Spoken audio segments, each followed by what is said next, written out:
Okay, we're going to see some applications of how to use your trig expansions with your compound angles in this very short screencast.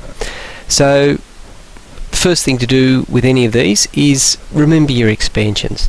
They do come up not necessarily here when we see them in the preliminary course, but they do have applications in the HSC course, and they quite often get asked in trial and HSC papers.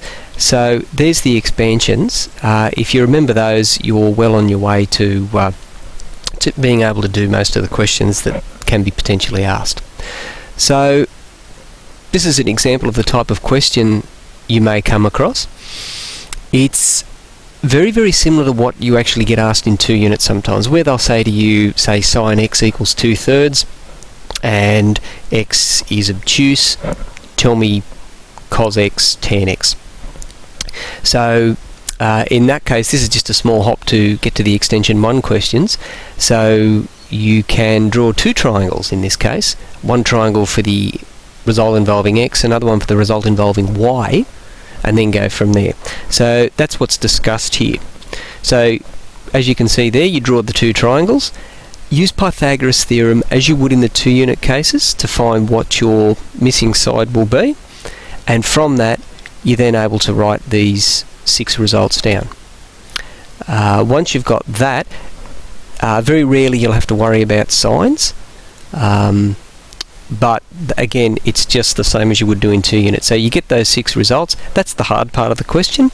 The next bit is use the expansions that we saw on the first slide in the box, and you expand them, then you just pull the results in. So the question we had before, here's how you would solve it. So A asked you sin x plus y. So you do the expansion, so it's sin x cos y plus sin y cos x. Then you just bring the results in that you had from the triangles.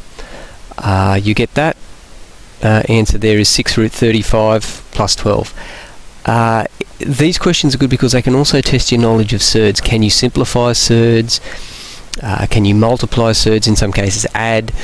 So they may look simple on the surface, that it's just straight up trigonometry, but you will start to see other areas, so don't neglect any other areas.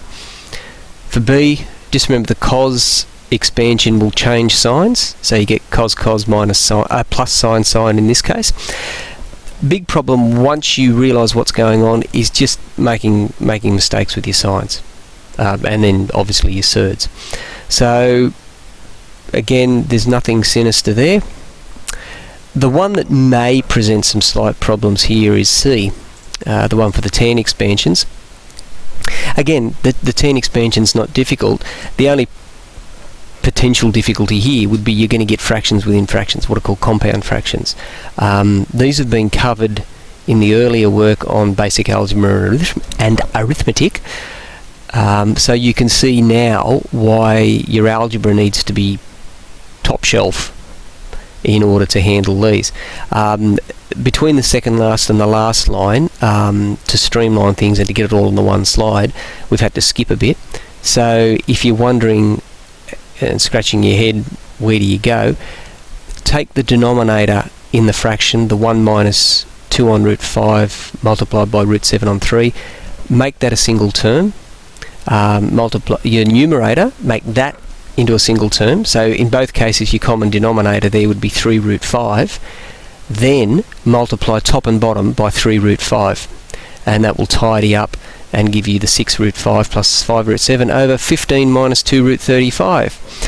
Again, always read the question, because the question may ask you not simply to give you the exact value, but give you the exact value with a rational denominator, in which case you would need to bring in your work on surds.